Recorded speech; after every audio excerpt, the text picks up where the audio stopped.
Can you beat Antistasi without ever pulling the trigger of a gun? Or jumping in a tank or jet? I'm putting that question to the test. On the island of Malden, battles have raged between NATO and CSAT. Holed up in their outposts, wielding modern technology, weapons and armour, oblivious to the devastation and death suffered by the locals. Now you must be wondering, well, how are you going to liberate an island without guns? Well, I'll begin by getting a foothold in the island, utilising troops recruited from the commander menu. We will go from capturing towns and generating supplies to taking down heavily fortified bases. Every objective depends on AI and a little strategy. A strategy called overwhelming numbers. Slowly our territory will grow as we capture towns and outposts as I attempt to liberate the entire island without firing a single shot. To begin with, our infantry equipped with their compact personal weapons, which I know does not exactly explain what gun they have, but that's all I know about it, will go head to head against the MP forces in the local towns. At the same time, we will launch an attack on an outpost to the south, with the goal of getting our hands on better guns, armour, and slowly work up to unlocking launchers and vehicles. Now the first thing you may notice is that I have unlimited HR money.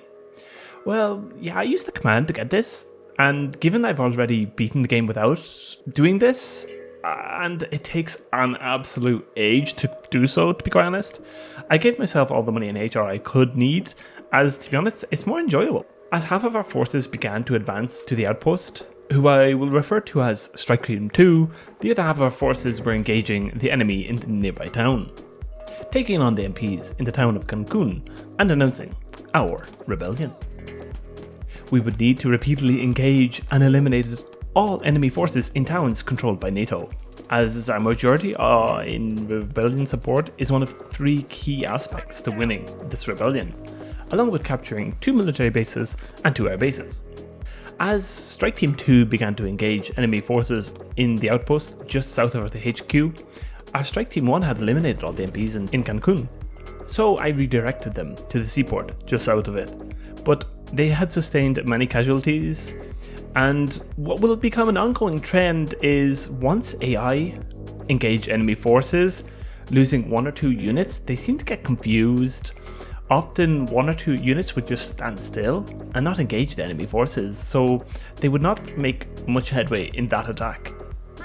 In the meantime, Strike Team 2 were now pushing hard and closing into the enemy outpost, but with heavy defences still operating, they would get obliterated in no time at all.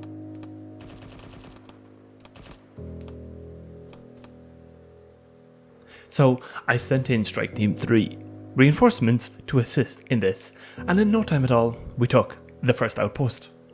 With the first outpost captured, our next goal was to convert the first town to the cause, getting the support of the locals. This can be done in 2 ways: attacking and eliminating MPs or NATO units in and or around towns, or completing quests like delivering supplies. You can also amplify this by accepting POW rescue quests or assassination quests, as these often take place in towns and would spawn enemy forces for you to take on, allowing you to complete both methods at once. Slowly and repeatedly, I attacked NATO in different towns, assaulting nearby seaports until I had converted the first town to the cause. This process actually resulted in not only growing our overall support, which is needed to win the game, but also we had gathered enough weapons and armour to unlock them for our forces, increasing their lethality. So I went through all the different loadouts, setting up the equipment that our forces would be using. These carry light rigs and M4s would allow our forces to take on NATO quite a bit easier now. At this point, I relocated my HQ to a new area that would allow me to prepare and launch attacks on different nearby enemy FOBs, attacking their supply lines and even engaging seaports, expanding our control. Our first target was this seaport in the southern peninsula. Sending in an initial attack force, our forces were engaging the enemy and slowly pushing. meaning we had made quite a bit of progress. But as I alluded to earlier in the initial attack, I began to notice the trend with our AI getting stuck and standing still or doing nothing, even when they would have orders at this point. So I sent in some reinforcements in hopes to make that last push needed to secure the seaport. I also noticed at this point that it's better to teleport back to our HQ and spawn in infantry units or vehicles yourself, as when you don't, accidents can happen. Our forces continued to push, and it was around this time I got a notification NATO would be sending some form of support to try and hold back my infantry. This support arrived around the same time as my reinforcements arrived, and while having zero effect, it's always cool to see stuff blow up.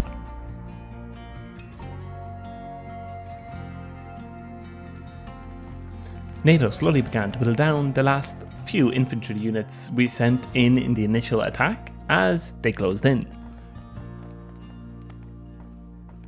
But in no time at all, our reinforcements were also engaging the enemy and will eliminate the last units in the seaport, allowing me to come in and secure it.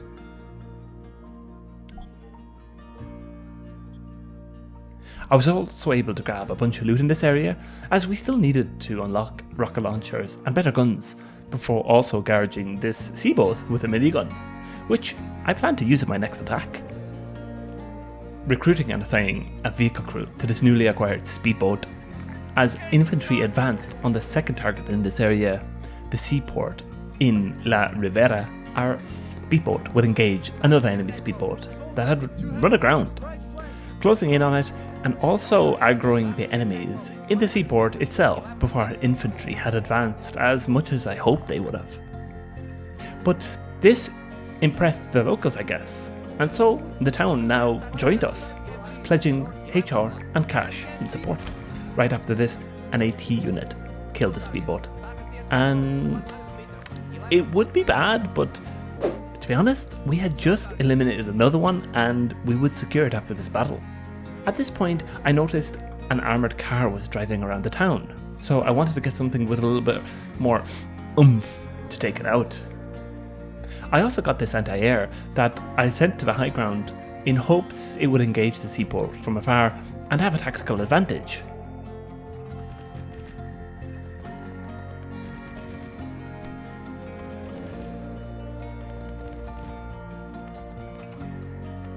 And this tactical advantage worked quite well.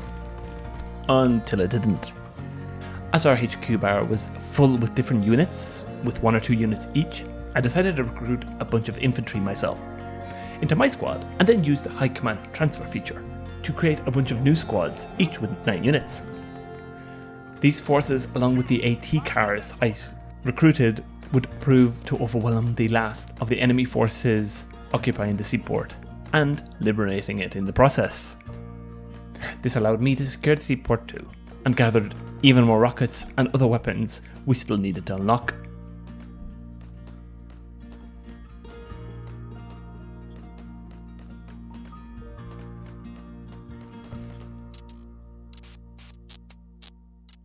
With a decent foothold in the south, I decided to relocate my HQ once again, as I wanted to unlock even more firepower now.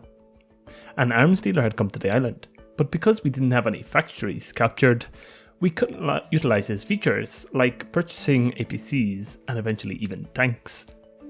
Utilising the speedboat we obtained in the last attack, some infantry and again an anti-air, we began. Setting a path for the speedboat to follow as the rest of our forces moved up and engaged the enemy, it made quick contact with the forces in these factories. But again, really wouldn't last long.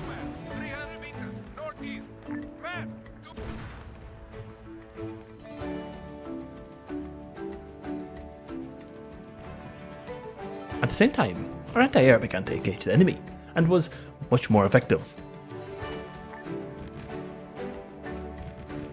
For a little while anyway. Our infantry slowly advanced, eventually making contact with the forces in the factory. I got myself a mortar team and began to strike the enemy, but this might have actually been a mistake, as NATO would retaliate. As expected, NATO would send something to eliminate the mortar team, and sent a tank of all things.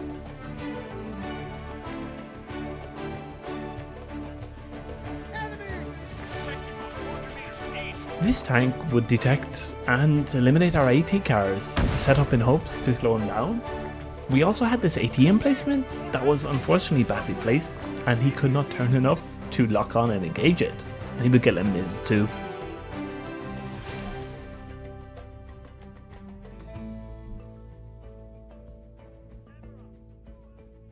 I relocated my HQ behind this rock in hopes to not lose our commander at this point, and basically all of the attacking forces on the factory had eliminated and secured it, so I teleported in and captured them.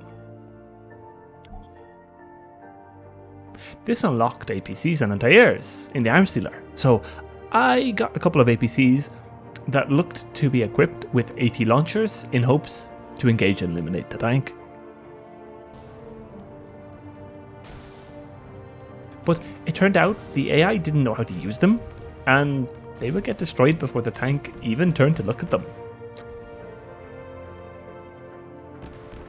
APC, 200 meters, right.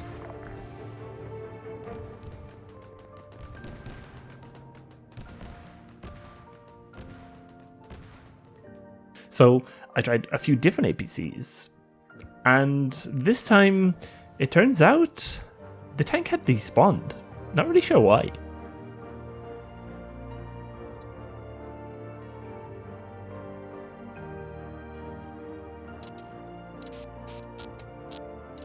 With two factories now under our control, APCs, anti-airs, and other stronger units and vehicles unlocked, I wanted to now unlock the most powerful piece of armour available to our little rebellion: tanks.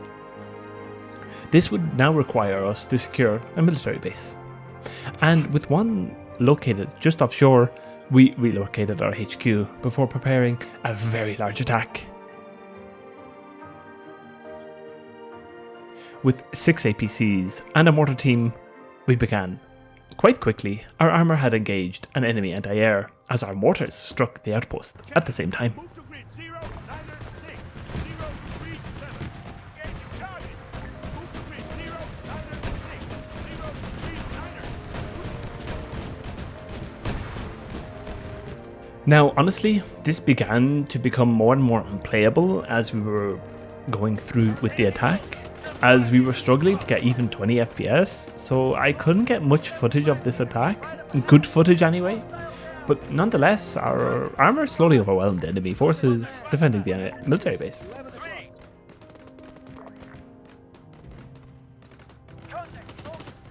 No target. Target that man. 75 meters. 5 o'clock. Enemy forces advanced from the seaport right next to the military base to reinforce their troops, slowing our attack.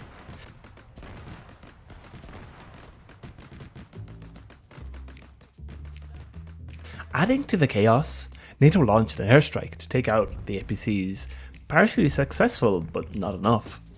The remaining APCs now searched for new targets and turned their guns to the jet. Fortunately, we had something better prepared for this, if only he wasn't facing the wrong way.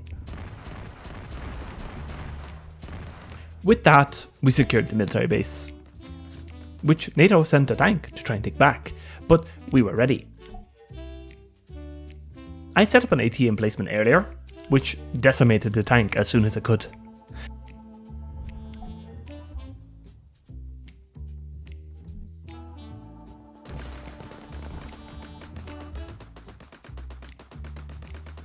They also landed a bunch of infantry on top of the emplacement, but my forces also killed them, which is actually quite surprising. I thought they would lose this battle.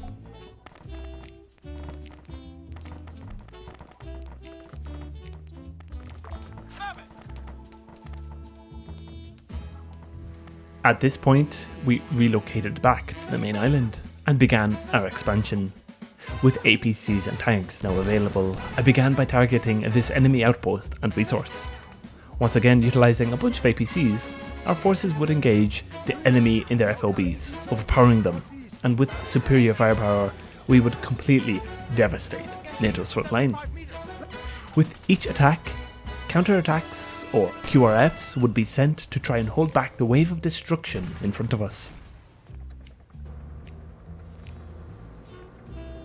But with little to no effect.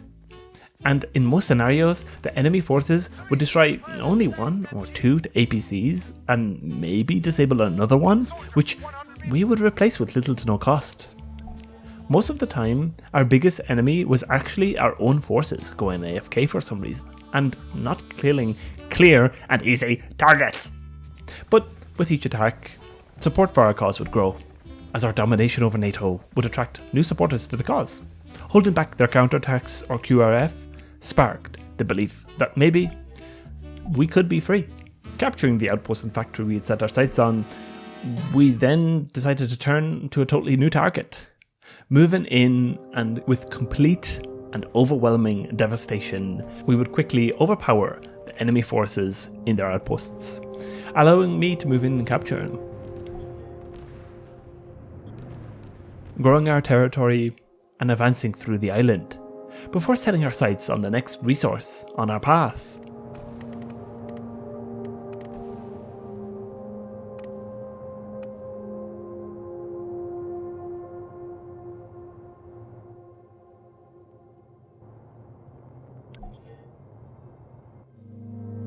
Finally, with one last resource in the area still under the control of NATO, our APCs swept through NATO's guards and obliterated the last of the reinforcements sent to hold back our attack.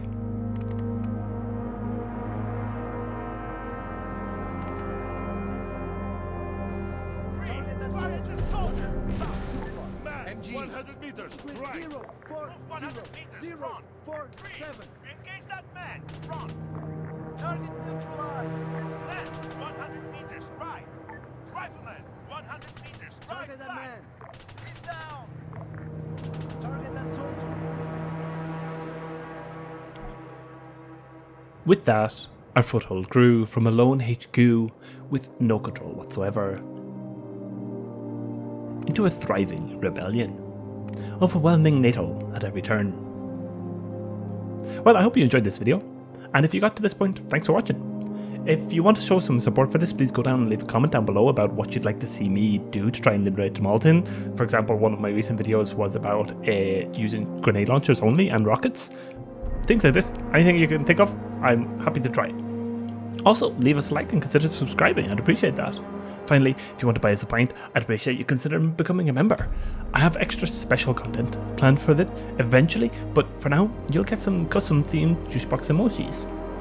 Have a good one, and I'll chat to you all in the next video.